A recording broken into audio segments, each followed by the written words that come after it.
আসসালামু আলাইকুম। চলে এলাম রামাদানের আরও একটি ব্লগ নিয়ে। আজ আমরা যাচ্ছি ব্রিসবেনের হালাল ইট স্ট্রিটে ইফতার করতে। এটি ছিল আমার প্রথম ব্রিসবেনের এক্সপেরিয়েন্স। এর আগে আমি সিডনির রামাদান নাইটস দেখিয়েছি, সেখানে আমরা ইফতারের পরে গিয়েছিলাম। এখানে আমি এসেছিলাম ইফতারের আগে।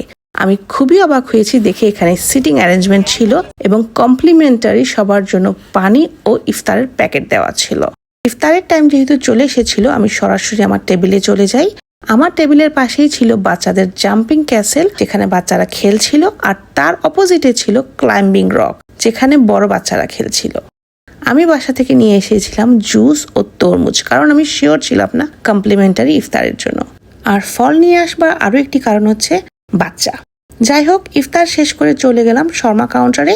সেখানে আমি আমার জন্য অর্ডার করলাম শর্মা। যেহেতু অনেক লম্বা লাইন ছিল, ভাবলাম এই সুযোগে আপনাদেরকে মেলা বা স্ট্রিটে ঘুরিয়ে ঘুরিয়ে দেখাই। রীতিমতো প্রত্যেক ফ্লেভারের খাবারই ছিল এবং সমস্ত কিছু ছিল হালাল সার্টিফাইড। সো আমি বাঙালি দোকান অ্যাভয়েড করে হাঁটতে থাকলাম, দেখলাম অন্য কি কি আছে। সেখানে অল্প পরিসরে সবকিছুই ছিল।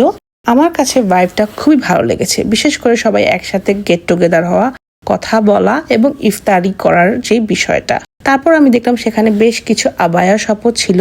আমি চলে গেলাম ড্রিঙ্কসে, নিলাম একটু ড্রিঙ্কস। আমি জানি না ড্রিঙ্কসের নাম কি, বাট আমার কাছে ভালো লেগেছে। এটা ছিল তাদের ট্রায়াল। আমার একটি ইন্টারেস্টিং দোকান লেগেছে, সেটি ছিল এই লাইট বাল্ব, যেখানে বাল্বের ভিতরে জুস দেওয়া হচ্ছিল। এটি হচ্ছে একটি আইসক্রিম ভ্যান। না, আমি কোনো আইসক্রিম নেইনি, আমার শর্মা নিয়ে নিয়েছি। শর্মা নিয়ে আমি চলে গেলাম আমার টেবিলে। এই হচ্ছে আমার ফেভারিট দোকান, কারণ এখান থেকে প্রতিবারই আমার কিছু না কিছু নিতে হয়। শর্মা খাচ্ছিলাম আর ভাবছিলাম পোটলাকে আনতে পারবো কি পারবো না। না, আমি পারি নাই।